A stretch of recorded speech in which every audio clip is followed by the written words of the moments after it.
See, when you feel that you are an ego, then that feels like you are a musician. Being a musician means that you are the one that is managing your life. You carry the burden of having to be a good musician, because if you're not a good musician, that means that you have a horrible life. And as it turns out, most people who feel that they are musicians, even if they have a lot of money, a lot of success, deep down they are unhappy. They're not happy.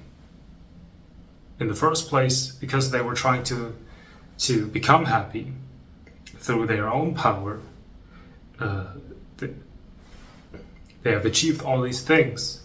Now they have cars, money, family, wife, husband, everything. They're still unhappy.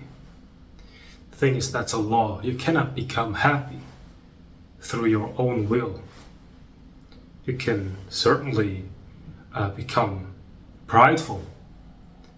You know, you can certainly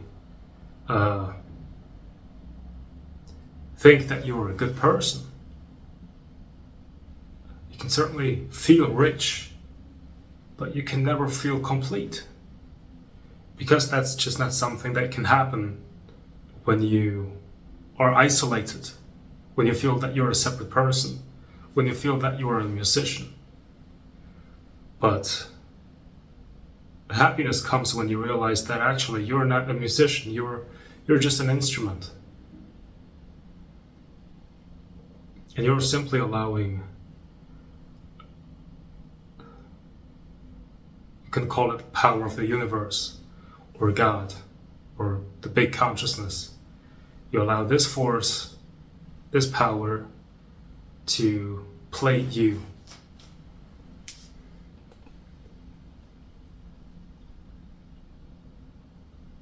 And you're just allowing it to play you. So your life is no longer in your hands.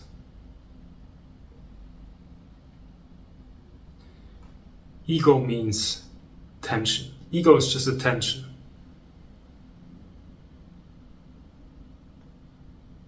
The ego cannot relax.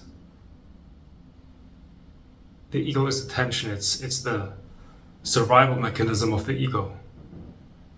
It's resisting. It's constantly resisting what's happening in life.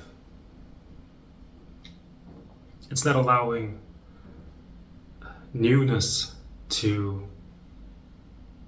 come through you. Someone asked me in my last video, if it's okay to follow this inner voice that says I want to be creative. And actually, yes, if there is no ego anymore, then that translates as being creative.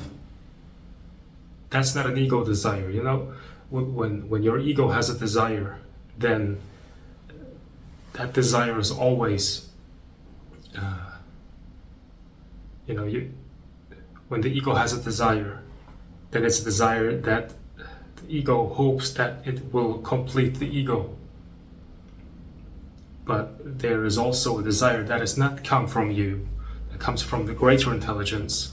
It's just the greater intelligence, which is forming all life, wants to bring in new, wonderful experiences, but it's creating not to fulfill itself. It's already fulfilled, but because of this fulfillment, it is creating. It's creative. It's creating beauty out of beauty. It's not trying to become a whole because it feels lacking.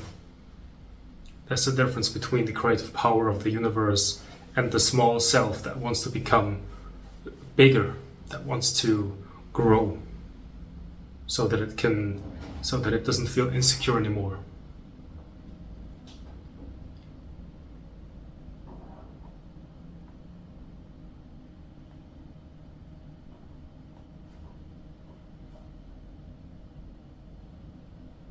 That's why a lot of people don't know how to manifest.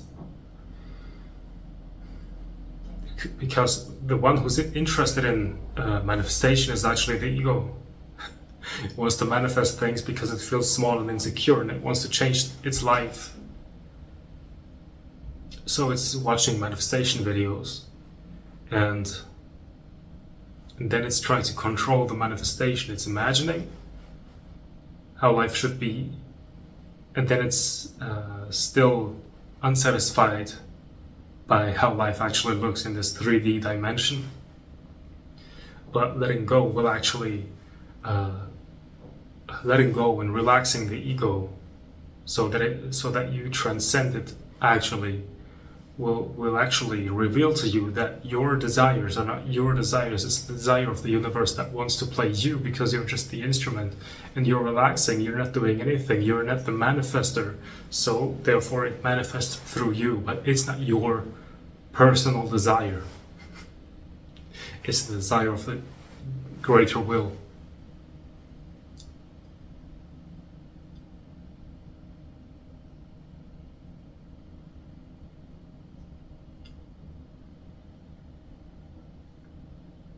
So the ego is like a tight knot, and it's resisting. It's resisting God's will, so to speak. And God's will is always present. It's always trying to bring abundance through you. But as long as there's ego, there's a resistance. It's tight. There's unhappiness. And you're stagnant. It's like it doesn't come through. The creativity, the beauty doesn't come through, because there's this knot called the ego. And the ego wants to be responsible for beauty to happen, but it's unable to do it.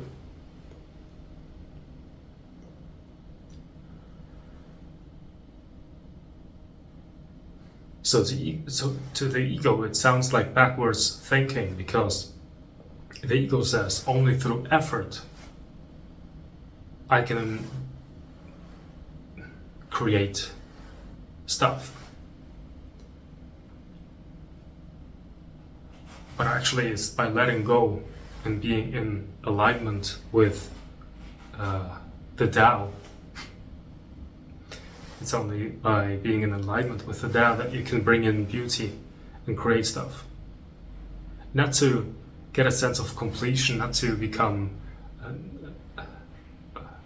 happier, but because being in alignment is already the sense of being fulfilled. And then out of that you are automatically, you can't help but to manifest, you can't help but to be part of the creation you're co-creating, but not out of your personal will, but just because you've realized that you are an instrument of the greater will.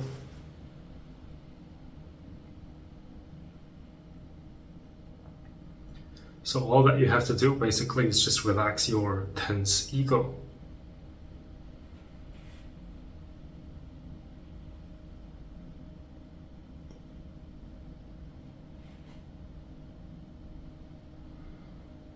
You know, if you are disciplined to focus on your breath every day for 2 hours, some monks even do it for 6 hours a day, and you do it with a sense of being tense and with a sense of one day you're going to attain enlightenment by doing so, then who wants to attain enlightenment? Isn't that also just the ego who is unable to see that actually what you're looking for is already here?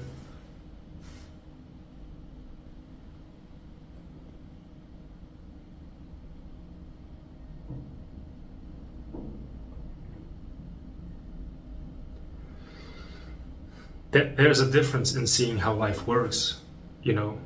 When there's an ego, then it will feel like I'm the one speaking right now. When there's no ego, that doesn't mean that there is no aliveness there anymore. But it's just seeing that actually the one speaking that's just an instrument, and the words that are coming through are not my words. The ones that's listening, that's watching right now, is not you, but it's just this greater intelligence that's using the instrument of that body to watch this. It's just it experiencing itself.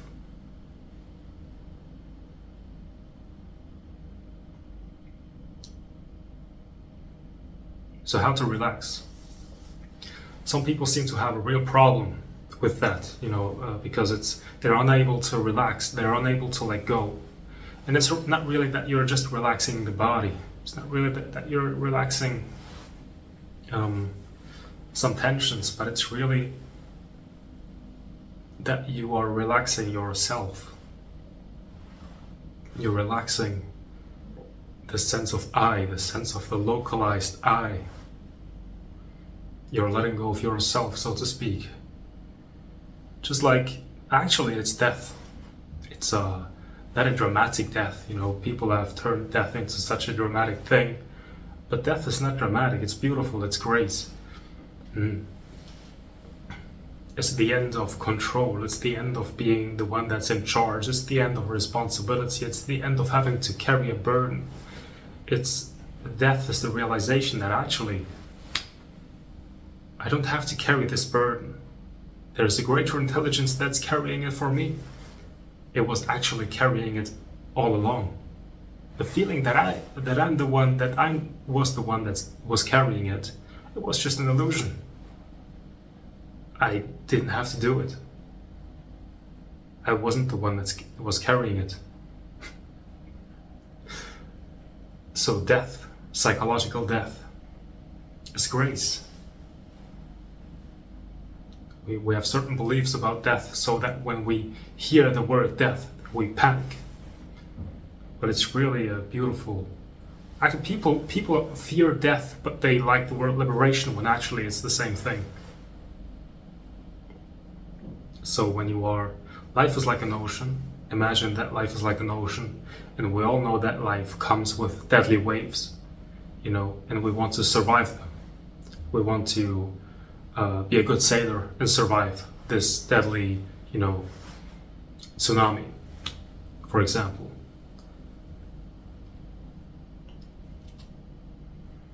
And now I'm saying, instead of trying to survive, just simply surrender. Allow the water, allow those waves to simply eat you up, and see what happens. Right now, just surrender. Give up on yourself and see that there is something that's not you. It's actually the bigger you. It's not separate from you. It's like when Jesus says, I and the Father are one, but my Father is greater than me. You see that there is a bigger intelligence that's taking care of you. And that you're no longer the musician that has to carry the burden of being a good musician, but instead you are the instrument. A relaxed flute.